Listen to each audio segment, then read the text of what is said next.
Welcome, everyone. It's time for another episode of Old Roommates. This week on the show, we are revisiting Fargo from 1996. So, find yourself an all-you-can-eat buffet, fill your face, and listen in.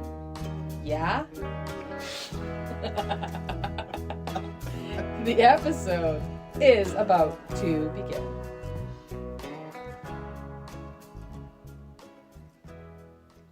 Welcome, everyone, to Old Roommates, the only podcast that revisits pop culture through a middle-aged lens. This is Brian. And this is Christina. And we are revisiting Fargo, released March 8th, 1996, directed by Joel Coen, written by Joel and Ethan Coen, the Coenbrothers, of course. We begin, as we always do, by talking about then, Christina, please tell us your relationship and experience of the first time you saw Fargo. So I saw Fargo as a rental. Okay. Many, many moons ago. And I have to be honest with you, I was pretty bored. Bored? Uh-huh. I know. It seems very unusual. Wow, it's like 96 minutes. It's like, I mean... Well, and that's the thing. So I don't know what my mental state was then. Okay. You know, sometimes if you're just not in the mood, you're not in the mood. True. I had heard a lot of hype about this movie, and that could have been my downfall as well. Yeah. And I was looking forward to it just because everybody's been talking about it, and it just seemed like a very fun, cool movie. And the Coenbrothers did Raising Arizona. That's right. So, and one of my favorite movies. So I'm like, oh, this would be good. I remember just sitting there being completely bored. And I was like, okay. And then I already knew like the ending. So that was not, very climactic for me. Yeah. And at that point, too, I'm kind of supporting what you're saying here, is like, because at that point, if you're watching on VHS or whatever, then at that point it had won some Oscars. The hype, it was, if anything, it was post-hype that you're seeing this. So, yeah. Yes. Yeah. So that was my experience. I hadn't watched it again since then. Mm-hmm. What about you, Brian? What was your experience with Fargo? So, truly, I hated it. I saw this. I know. Isn't that wild? I saw this movie in a theater, and it was interesting because I saw this. Really, it was released in March, but so the Oscars. So I feel like, because do you remember? Well, of course you do. It was you. Back when we that's a strong statement. When we used to work together, we had a newsletter for our company called The Screamer. Yes, we did. You were the editor, producer, the whole thing. And I did a lot of writing for it, but I also did the movie reviews. I don't know if you remember this, but I did my... You were like my co-editor. Oh, thank you. I did a top 5 movies of the year, and I picked the worst movie of the year. Mm-hmm. So I remember most of my top 5, but I definitely remember that Fargo was my least favorite movie of that year. Wow. And my issue was, and I remember it, was that the characters were so, God bless. I mean, I was much younger then. I was 24 years old probably. Yeah. But I thought the characters were so dumb that I didn't care, because they didn't really care. Right. Like, I was like, these characters are the worst. I feel like I'm watching, like, the Jerry Springer, like, where the town that Jerry Springer gets his guests from. Sure. They're all, like, kind of dumb, but kind of evil, and, like, and I'm like, I don't know why I should care about any of this right now. And I was not bored, but I was... really disappointed because, again, Raising Arizona is one of my favorite movies. Right, so maybe that was one of the reasons why neither one of us really liked it. Yeah, right? we had high expectations. We had those expectations. The only thing I really liked about it was I did like that it was, like, the dead of winter. Like, I love the setting of it. But otherwise, I thought it was mean. What we recently watched, it was like a couple months ago. It was in the middle of winter, and we were like, it really worked because they felt trapped. What was that movie? Probably Misery, but that was a long time ago. No, it was only recently. It was very recently. What are some of the reasons? What was some of them? Oh my God, I don't know. I remember. Christmas. I'll think about it. So all that to say, I was not a fan at all. Even to the point when it was winning, it had won a couple Oscars, so it was nominated for... Oh, that's right. Because you had seen it before all the awards Right. hype. 1, 2, 3, 4, 5, 6, 7. Nominated for 7 Oscars, including Best Picture, Best Director, Best Supporting Actor for WilliamHMacy, Best Cinematography, Best Film Editing, and it won for Best Actress, Frances McDormand, and Best Screenplay. And I remember just being floored. I'm like, what did I miss? What did I miss? So again, with this podcast, it's great because we get to revisit things that we didn't like too, Right. as much as we revisit things that we liked. Yes. So and we're looking at it from a very different view. Very different view. So Christina, let's hear it now. When did you rewatch Fargo? I rewatched Fargo about a week ago. Was it that long ago? I don't know, maybe a half a week ago. Okay. Maybe a week ago. I don't know. Anyway, it was about, let's say a week. And before I say anything, I just looked up. It was ice castles. Oh, right. Because they were in the dead of winter, Yeah. and they were in this small town, and they, you get that feeling trapped. Anyway, I'm glad I figured that out. I looked it up. So I watched it about a week ago, and I was, not super looking forward to it because I remembered it being like kind of slow and all that. But I did look, I'm like, oh, it's 96 minutes. I can do this. Because I'm like, oh God, please don't let it be a 2-hour movie. So I watched it, and I had forgotten it's based on a true story. What is this look? So this has been debate. That is debatable. Interesting. Okay, well, all right. It gets more, the more you dive into it's based on a true story stuff, the less likely that seems true. Interesting. Yeah. Okay, so, Sorry. I was going on in with a different point of view. Okay. Because I'm like, all right, well, this is based on a true story. Yeah. Then you're a lot more forgiving with some of the choices that the director might have made, right? So I think that was part of my new lens. Okay. And of course, the accents, the first thing you're like, oh, wow, this accent. And I was wondering, like, the authenticity of it, too. I'm like, I wish I knew someone from, where is it? North Dakota, right? Yeah, it's right. Fargo, North Dakota, yeah. I wish I knew someone from North Dakota to be like, is this really? Is it exaggerated or what? But I said, okay, fine. We'll just pretend that that's real. Because I know when I see movies with Boston accents, I get so annoyed. We don't all sound like John F. Kennedy. Okay? So anyway, that was like one of my first things. Is like, oh boy, am I going to be able to watch this for 90 minutes with those accents? But I enjoyed it a lot more than I did as a whole. So I like Frances McDormand. Thank you. I like WilliamHMacy. I like, what's his face? Steve Buscemi. Oh, yeah. Remember that story you told us in New York? It's nice to meet you, Steve Buscemi. I saw him on the subway reading the script for Cellular. Remember the movie with was it Kim Basinger and is it Chris Evans? And is it and Jason you did Statham? not approach him. Did not, but I'm and telling my you, friends and I were like, he was sitting where you are right now. That's how close we were. And Jen was like, "What would you have said to him?" And been like, "Hi, Mr. Buscemi." I'm like, it's nice to meet you, Mr. Buscemi. Buscemi. Yeah. All right. So anyway, I really like him too. Basically, I enjoyed it. Okay. Okay. I'm just gonna leave it at that for now. Yeah. And I will let you tell me your initial thoughts. Yeah. So it's funny. My first note here is it's based on a true story from 1987.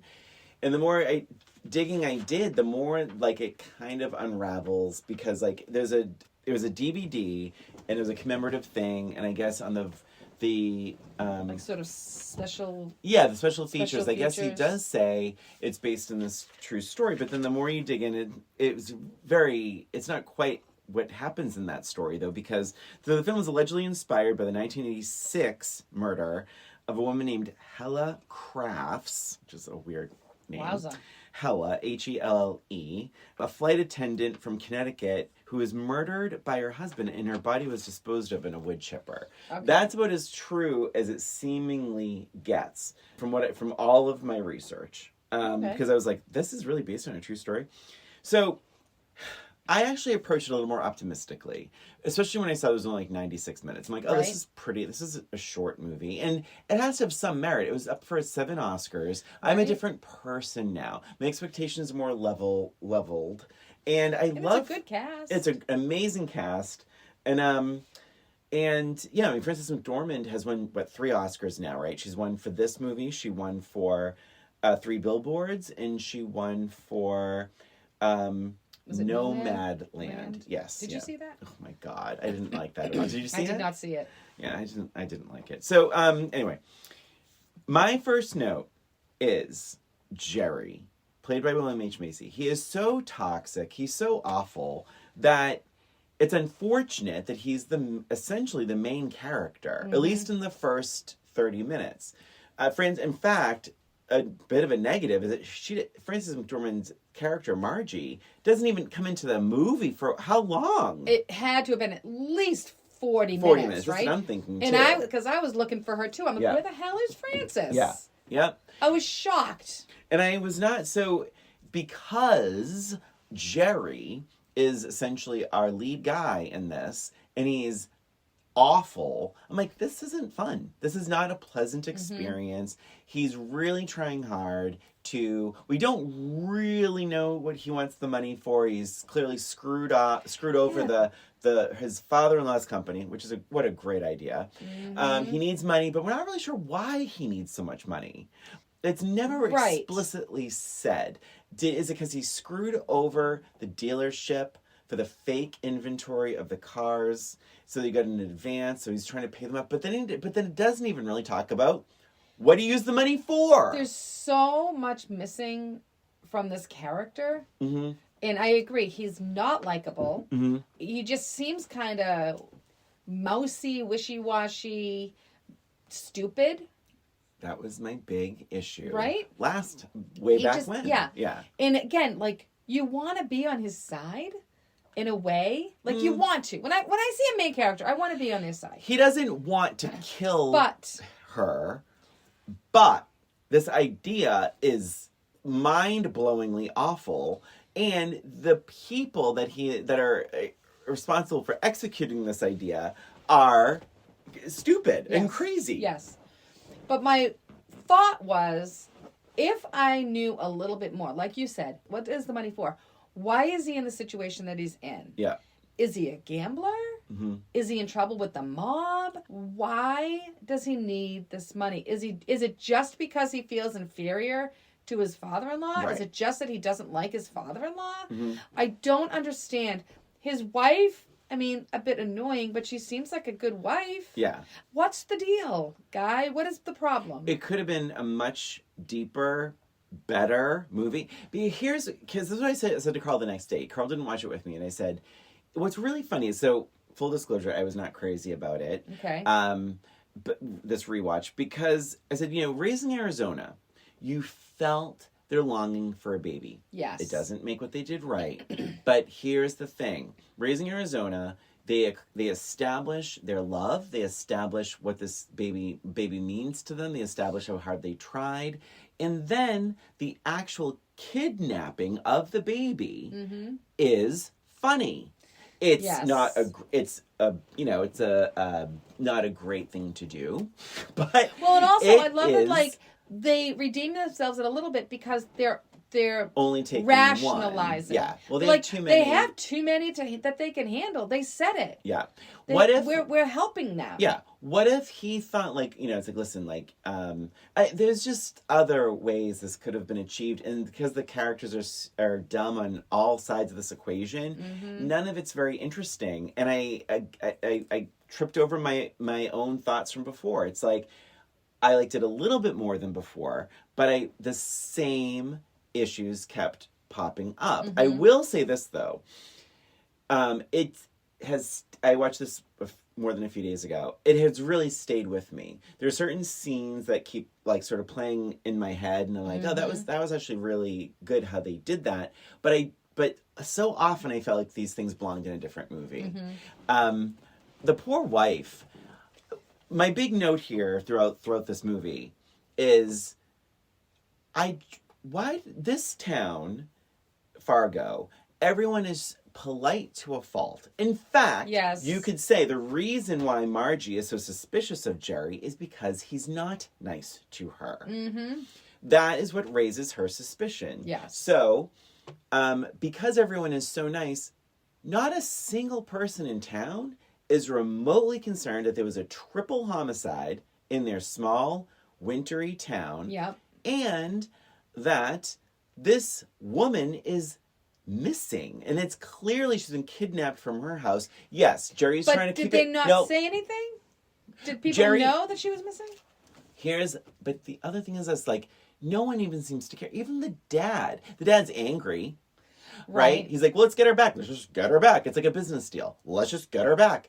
But how about, what if, like, even, like, the guy, Grossman, his right-hand man. Yeah. What if Grossman was, like, really emotional about all of this? Like, why is no one, even the kid, he's like, Grandpa's mad, blah, blah. Like, there's no heart to this movie at all. Agreed. I think that's really a good point.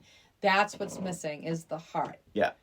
You're so right about that. Mm-hmm. I don't have that written down, but I'm going to write it down right now so it can be my note. Well, and also with Raising Arizona, because I think this is a very fair comparison. Yes. Same writers, director, and actually Frances McDormand. Yeah, it involves a kidnapping, and for a better life, right? So yes. And all that to say, and Frances McDormand is amazing in Raising Arizona as well. So I will say though, like, with Raising Arizona, there was so much heart in it with these two main characters. And you're talking about, like, you wish you could root for Jerry. Like, you kind of root for the Raising Arizona couple because you feel for them. You understand why they're doing it. Yeah. You want them to be happy. And this guy, I don't care if he's happy or not. I don't know why he's doing this. For all I know, he's just been a weasel his whole life. That's right. And he married her for money, and now he doesn't like it. Like, he just doesn't have a good backstory. And I tried. Like, I don't know. I just wanted to like him because he's so stupid. Yeah. And you want to have that empathy, like, oh, he's just been fucked over by everybody. Yeah. But I don't care. No. I don't care. It's funny now because I'm middle-aged. My middle-aged lens is kind of like you, I was searching for, like, a personality or something endearing about him. And the middle-aged lens, it almost made me angrier, even though I liked it more than before.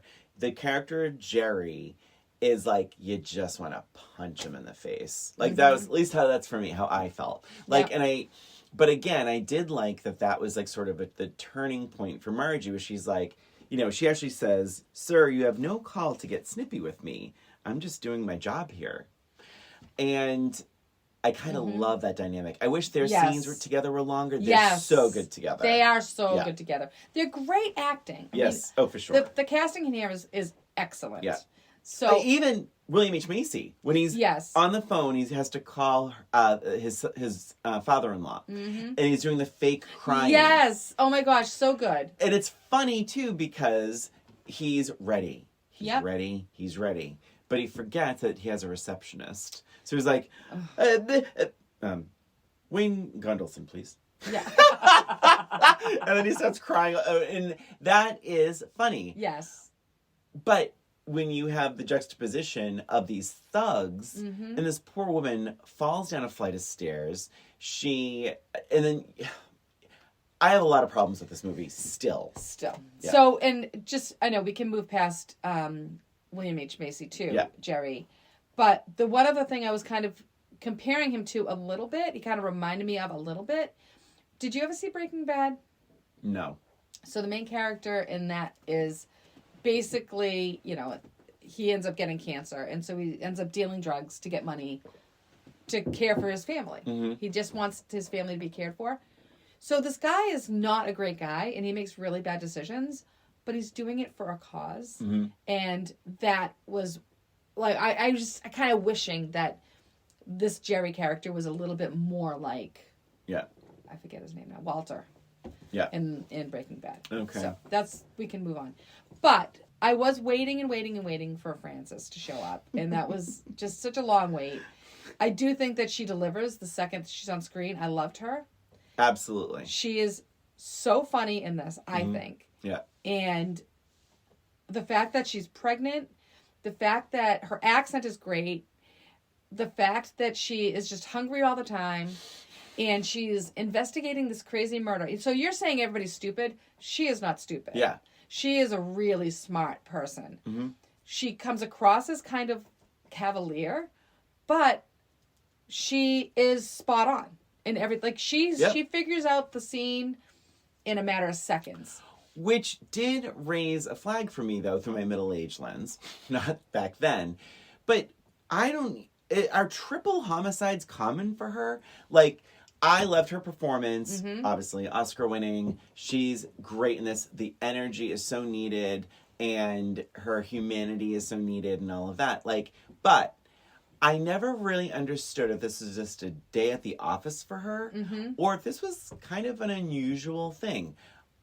Or is this just all part of her personality? Like because she does say, I'm just doing my job here. Then does she just take everything in stride? Mm-hmm. Maybe she does. Well, it seemed to me that everybody was like her in that.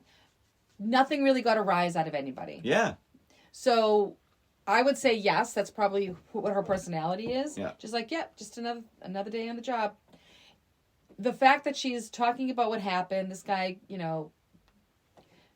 whatever, she figured it out immediately. Something happened, he sees it, they chase him, they kill him, then comes back, kills the other one, and then she's like, she had some random question. Like, I don't know, how are your kids doing? Or whatever. It wasn't even that. It was just like some random conversation with the other officer. Lou. Who I love. Loved Lou. Loved her husband, too, by the way. Norm was amazing. I think Lou's one of my favorite characters in this thing. Lou's a riot. I just love Lou. I'm like, oh my God, how fun would it be to work with Lou? Right? Yeah. But I think that just because she was able to just have just a regular conversation in the midst of all this, and she wasn't overly dramatic, oh my God, this is the crime of the century. There was none of that. I just feel like that's just her personality. And then she's pregnant. Oh my God. I did some digging, and there's something called Minnesota Nice. I've never heard of that before. But it's this idea of, it's almost like politeness to a fault. Like, where you do take things in stride, where everything is like, hey, how are you? Oh, you're like, oh, jeez. Yeah. Like, something awful, yeah. but it's like, oh, jeez. And it's like, oh, hey, you betcha. Like, and it's just this, like, extreme politeness. And there is something interesting to have this like idea of this extreme courtesy, politeness, where you take everything in stride. Mm-hmm. But the other side are these monstrous, well, at least one of them, killers. Yes. And I just wish a little more had been done with that. Mm-hmm. Because I don't know, I just couldn't get a read on, I don't know, because this movie's short. Maybe it could have been a bit, 20 minutes, 10, 15 minutes longer, where it's like you just get the town a little bit more. Right. Because you really don't meet too many people from the town, really. And there's that classic line where she says, I think you might, what is it? I'm going to get it wrong, even though it's classic. But it's like, man, when I recheck that police work there, Lou. Because he's talking about the license plate saying DLR. She's like, DLR is the dealer plate. That was great. So good. So good. But I do want to switch gears into talking about these guys. So we have Steve Buscemi's character, Carl. Mm-hmm. And you have the other guy whose name is Gear? Is that what it is? I think so. Gear? I didn't write it down. So he's really scary. That kidnapping so scene... scary. The kidnapping scene is fucking scary. Yes. And Jerry never really asked, where is she going to be after you kidnap her? Are you going to take care of her? Or is he just that evil? Or is it a mix? And he, at one point, and I appreciated this part, where he sees he's home and he realizes, oh shit, it's happened. And he goes up to the bathroom and he sees a piece of the shower curtain still stuck to the shower curtain ring. Yeah. And he's kind of raises his eyebrows. But there's just nothing. There's no emotion. He's even bad for pretending to be sad with his son. Right. The son is such an afterthought in this movie anyway, but I don't know why he was even there. In it. There's no reason for him to be there at all. Yeah. I really feel like we needed more of a backstory of Jerry. Yeah. Because if we felt like he at least married her for her money, we would understand why he didn't really give a shit about her. Yeah. Yeah. Right? Yep. Yeah. It's kind of nuts. Jerry and the darn tootin'. So then I just wrote things like, I had this list going. Is this funny? The wife falling down the stairs. Later, she's running in the woods in a ski mask. She can't see, and she keeps falling down. That was just very disturbing to me. All of the kidnapping stuff really disturbing. And I'm telling you, the way it was directed, I think we were supposed to think it was funny. Especially when she's running and she keeps the falling. hat, because Steve Buscemi is laughing at her, and the way it's set up very slapsticky, and I'm like, this is brutal. This is really mean. She's afraid. This poor she woman. Can't see. She's trying to run for her life. She and is the the fact most that the two innocent. of them are just standing there. Yep. That makes it even more scary. Scary. And, like, she's going to run into a tree. I kept, like, I forgot. Well, I was waiting for him to, like, whip out a gun. Oh. Well, he ends up killing her. Which you don't even see on screen. I know. Weird, she's, right? like, just on the floor, and he's like, she wouldn't shut up. Awful. And then I was like, how about... And then I also wrote, is it funny when the father-in-law... he just wants his daughter back. No gene, no money. And he gets shot point blank in the chest, and he goes, "Oh, geez." And it's like, is that funny? Yeah, no. This is the read on this is wrong. Even back then and now, I was not super supportive of this movie, and that tone is really wrong. Yeah. For me as a viewer, I don't find that entertaining. I didn't find any of those violent acts funny at all, or even entertaining. To be honest. Right. The killing of the cop, killing of the bystander. Even the bystander is like, he's a friendly looking guy. Yeah. I'm like, I don't need to see this sweet guy being murdered. That's right. Oh, or even the cop, when the blood squirts out of his head, and Steve Buscemi, Carl's his name, and he's like, oh wow. It's like, I think we're supposed to laugh. I think we are. It's like this like dark comedy, but I didn't laugh. Like, I thought it was really mean-spirited. I didn't like any of those parts. I did laugh in the movie when, just based on like some like conversations, that made me laugh. Like the Frances conversations. I think all my laughs were based around her. Yeah. To be honest, although actually the Carl, I thought was funny too. I thought he was a somewhat likable character in the beginning. Yes. Yeah. And then, he turned a little darker.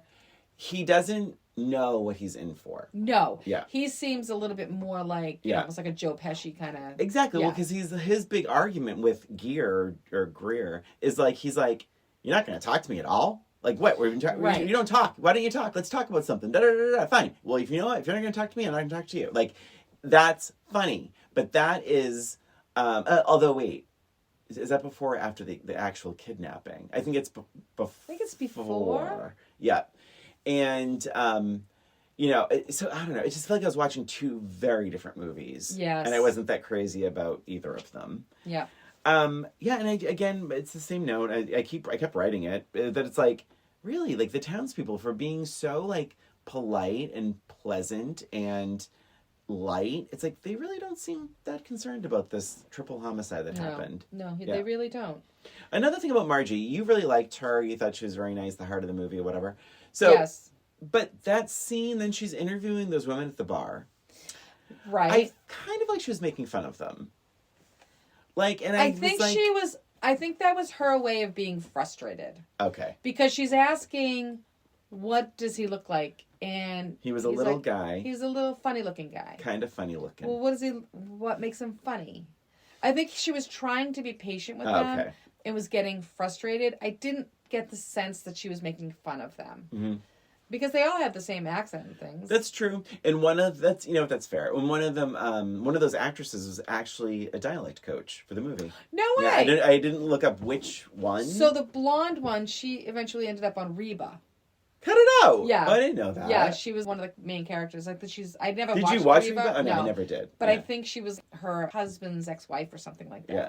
But yeah, because she looked familiar to me. I usually look up at the cast. Yeah. As I'm watching the movie, I'm looking at the cast and trying to figure out what else they've done. Yeah. And I was surprised. Something Peterson or something like that? I don't know. But here's the other thing. Like, I didn't also understand why Margie wasn't like, Did he have a mustache? Right. I mean, they had sex with these guys. Like, what, did he have any Right. tattoos, marks on his body? Like, and it just didn't seem to get there. Because you had mentioned, like, oh, she doesn't miss a beat, with her investigation. She's always on top of it. I think it's the instinct. Instinct, yeah. And I was like, she could ask slightly better questions. Mm-hmm. I don't know. Infuriated at times in this movie. But yet I will say it stayed with me, mostly because of the darker shit. Like, it really bothered me, like, the home invasion shit and the kidnapping and the... Well, how strange was it when she's sitting on the couch and she's frozen. She sees him. Yeah. But I think she was kind of curious, what's too. Like, going on? she's another one that wasn't very smart. Smart, right. She's looking and she's trying to figure out, like, what's happening. Like, the guy has a ski mask on his head. I don't think it's going to be something that's... good. A good situation. Right, exactly. Christina... I don't think he's coming to say hello. What I appreciated about it was that, like, I think we all think in those moments that we're like, we're going to jump into action and run. Right. I know I've told this story on this podcast before, but my house, I saw someone breaking into my house in real time. It was like 2 o'clock in the morning. I lived in Brockton on Grafton Street, and my dog was barking like crazy at the window. And I went over, and I pulled the shade back, and this guy had taken the screen off, and he was right there. It was pitch black out. There was a red Trans Am in the driveway, and he's holding the screen. The guy's in the car waiting for him, and this was the window that we used, because there are 5 kids, so not everyone had a key. So if someone was home first, you just pop the window, and that means someone had watched us do this. Yes. He knew exactly what to do. And I look at this, I pull the shade back, and he's holding the screen, and he can see me pretty much better than I can see him. He's all backlit from the car, car. And so he can see me, and he's like, we just freeze. He freezes and I freeze. And I'm telling you, it felt like a fucking minute. And I didn't know what to do, and neither did he. Right. And he ends up putting the screen down, waving, jumping in the car, and they tear off. And I, of course, call the police and all that. But I think... when I think about that, the night before that, if you had said to me, what would you do if someone was trying to break into your house? I'd be like, I would have grabbed a knife and I would have stood there. You're frozen. So would have punched him in the face. Exactly. I would have hit him with a brick. Yeah. So all that to say, what I appreciated about that scene is that it's broad daylight and she's a little like, she just doesn't know what's happening. Doesn't even know she's trying to process it. And I think what is going on? That is much more human. Yes. And the other thing is I was like, oh, did she jump out the window? I was like, oh, that's right, she's behind the shower curtain. And it's funny how memorable that stuff is because it is so dark and violent. But I'm telling you, broken record, through my middle-age lens, I think some of that is for comedy, and that's when the movie completely lost me. But I did like how she kind of sat there like, what is he doing? Yeah, was she knitting or something? With a crowbar. What is he doing on my back porch? Like, and then all of a sudden he smashes like, whoa, okay, I know what he's doing now. Yeah, takes off. Jesus Christ, that's terrifying. That was terrifying. That is That's terrifying. scary. Yeah. Yeah, so I didn't like any of those parts, and I did not think of them as a comedy. Believe it or not, what else you got? I haven't really even looked at my notes. Sorry. I think we're talking most of it. Norm, I just said, he's just such a good guy. He's such a good husband.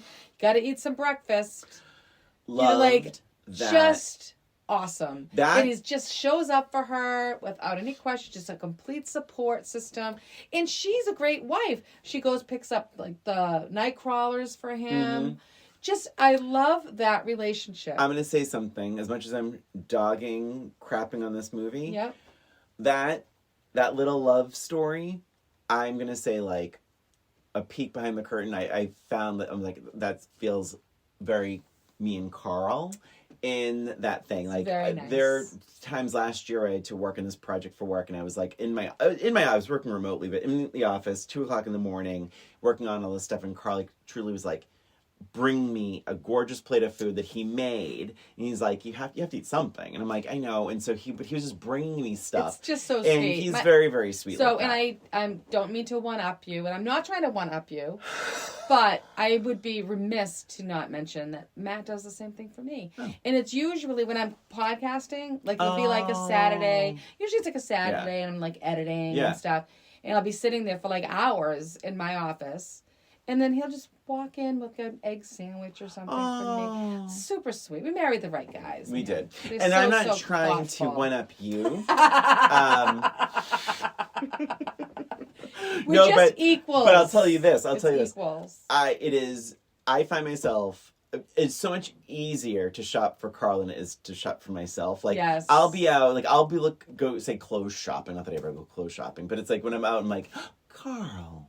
And like, I'll leave stuff for Carl, and I won't even leave with stuff for me. It's a little different because it's a gay relationship, so you're looking at men's clothes, but it's like, but it's like I always find myself like, oh my God, getting stuff for Carl, not even for myself. But that's really but that's like the Nightcrawlers thing. But it was like I loved. So I did say this movie had no heart.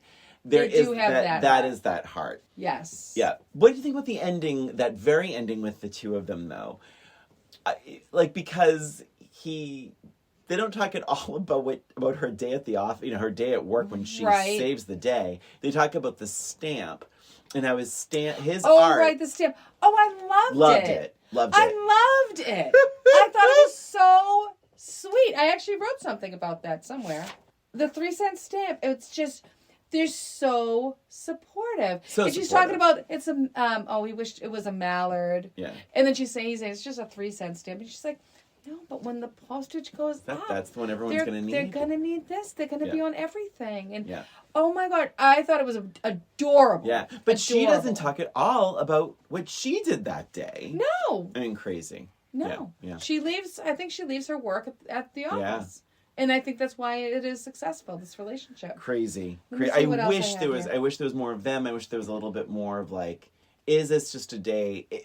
Are triple homicides a common thing? I don't know. I just wanted a little bit. I had to have more. And then you have this random guy calling her in the middle of the night. Yeah, Mike. Mike something or other. Yeah. That I thought was really interesting. I said the Asian / Minnesota accent combination was really interesting because sometimes he sounded very Asian and sometimes he had that little North Dakota or Minnesota. I think it's a Minnesota accent, right? Minnesota, yeah. I thought that was really funny. It was a weird little subplot, though, right? Did it feel like needed to you? Because it certainly didn't seem needed to me. I think it was really trying to give her a little more of a story there, like a little more of like her past, something else to do or something. Stuff. But remember, then she finds out from the friend, like, no, he's married. His wife didn't die. Right. Oh no, he left. She left him, and he's living with his parents now.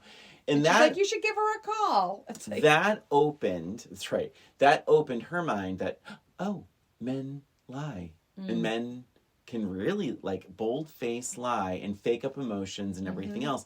And it made her second guess some of the conversations she had about this investigation. Right. Because she went right from there, right back to the car dealership. Yeah, but I felt like she was smarter than that, though. I don't think she needed that to open her eyes. I agree. Yeah. I would have much, much preferred a different way of getting to know her a little bit more. Yes.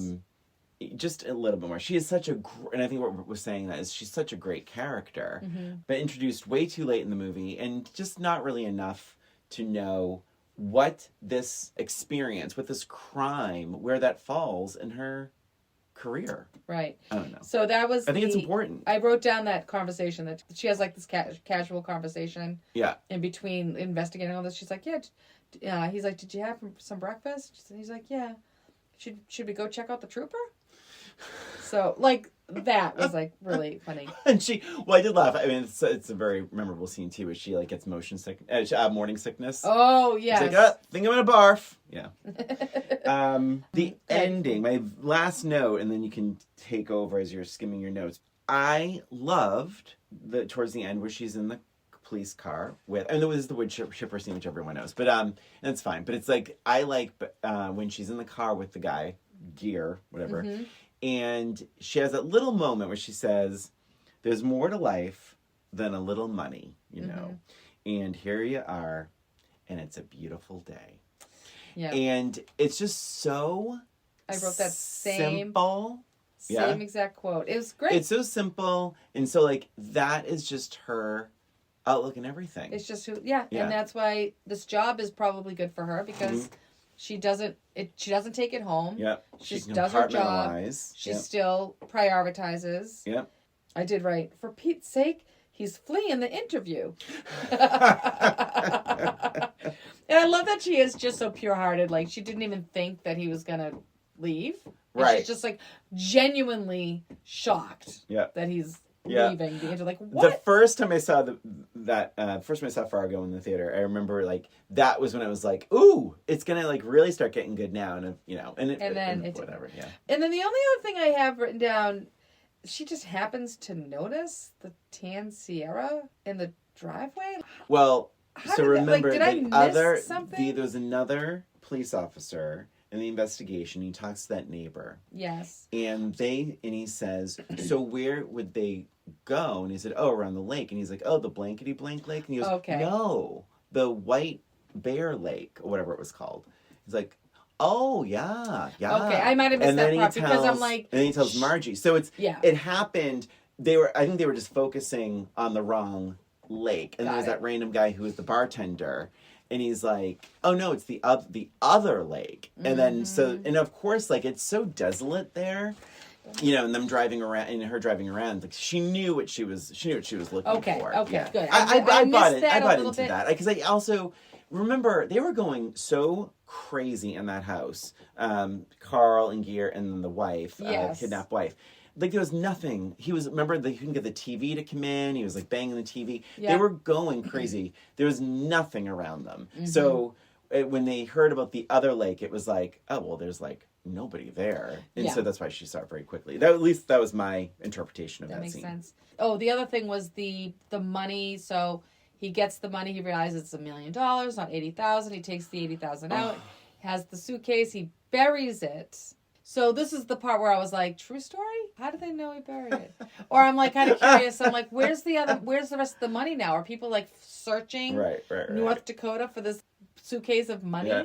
Yeah. But that was a memorable scene for me. That little tiny That was the ice memorable scraper. sign for me. I'm like, how they ever, like, you just see miles and miles of the same stuff. I'm like, why would he choose this place for one thing? And then that's how he was going to market?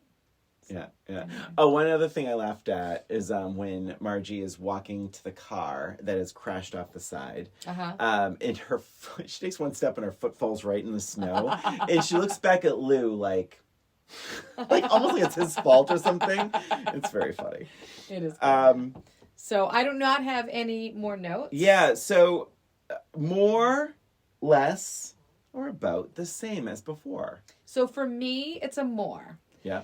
Not a lot more. I mean, I didn't feel bored this time. Mm-hmm.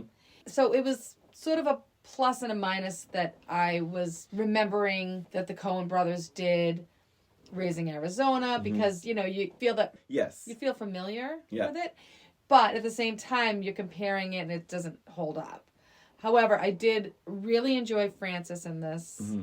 And I really enjoyed Carl for the most part, too. Yeah. And just a lot of the dialogue made me laugh. Yeah. I would say Steve Buscemi not being nominated for supporting was a miss as well. I would say that because I think he's incredible in this. Yeah, he's very good in this. Yeah, and WilliamHMacy. So WilliamHMacy was nominated for Best Supporting, and obviously Frances McDormand won for Best Actress. Yes, and I thought he was good. Yeah. I thought he did a good job being like that dolty, nervous, trying to not to act nervous. Like, I thought he did a great job. Don't get me wrong. Mm-hmm. I think it's just his character sucked. His character is a terrible person. But I appreciated the acting a lot more this time around. I was interested more. I enjoyed the dialogue, and I enjoyed the relationship with Norm and Marge. So I liked it more, for sure. It's definitely more for me, but only because I really hated it before. Right. But, you know, I did, like I said, I did appreciate the cinematography as I did before. The acting, Frances McDormand and Steve Buscemi, WilliamHMacy, yes. I just think the darkness of those scenes with the kidnapping and the murders, they're just too dark for this thing. And so, as much as it's more, I still wasn't crazy about it. But I will say a lot of the imagery, a lot of the visuals have stayed with me since I rewatched it. Here's a question for you I don't know if you know the answer to. Okay. What is this movie billed as? It's considered a dark comedy? Pretty sure. Is that the category? I am pretty sure. Because I feel like if it was just considered a drama, I would have probably liked it more. And because you know what to expect. But I wouldn't have. Because then it would have been like, wait, this is a serious movie and these characters are dumb as stumps. I don't know. Like, yeah. I think I would have, because it would have been, I know what to expect. And a comedy sprinkled into a drama is better received, in my opinion, than a drama, than a comedy with drama and violence sprinkled in. Yeah. Yeah. So, anyway, that's just my opinion, though. Yeah, you betcha. You betcha. Budget, $7 million. The box office, $60 million. Yeah. And I have a match game. I also have a match game. Cool. Do you want to go first? Sure. All right. It's not my strongest, but it's something. Okay. So the Coenbrothers had so much success with Fargo. Okay. They wanted to do another movie with an accent. Oh. Based in Boston. Oh. But they wanted it to be as authentic as possible. Oh. So they cast blank. It's just... No, it's okay. What decade? Does it matter? I don't think it matters. I feel like this is the best answer, whether or not or not. Oh, you know what? I'm sorry. You're changing it! No. Oh. I just... Ding! All right. So the Coen brothers had so much success with Fargo, they decided to make another movie in Boston, and they wanted that accent to be as authentic as possible. So they cast... I almost put Ben Affleck just to annoy you. Mark Wahlberg! Oh my gosh. Oh no. I originally said Mark Wahlberg. And I crossed it out and I said Matt Damon because... Good Will Hunting. I don't know. Good Will Hunting. And I actually, my original thought was going to be Casey Affleck because I felt like he did the best Boston accent in Good Will Hunting. But then I changed it. But I should have said Mark. You should have. You also love Mark Wahlberg. I know, I thought this was do. a slam dunk. Are you ready for mine? Yeah. Fargo, North Dakota is so cold. How cold is it? The most common murder weapon there is a blank.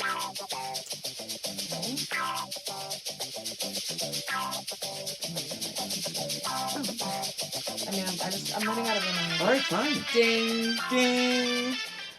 Fargo, North Dakota is so cold. The most common murder weapon there is a blank. An icicle. Yay! Good. There were a few I could think of. Like, yes. Snowball. And, snowball would be funny. Yeah. I don't know shovel. How much damage it would like really. Snow shovel. How about an ice pick? Ice pick. Good one. Going snow back shovel. To Fatal Attraction days. Basic Instinct. Oh, Basic Instinct. Oh my God, you're right. Oh my gosh. Well, that was Fargo. I believe as we sit here, although it changes every day. It sure does. I believe it's on Max. Yes, I saw it on Max. Max. I think so. Oops, that was my chair. All right, and that's that. That was Fargo. And that's it for us and for this episode of Old Roommates. Thank you for listening. Please remember to follow us on Instagram or YouTube, where we have our episodes as well as a little extra. And if you have any questions about our show, any suggestions for movies we could revisit, reach out to us at oldroommatespod@gmail.com. Thanks again for listening. This is Brian. And this is Christina. Until next time.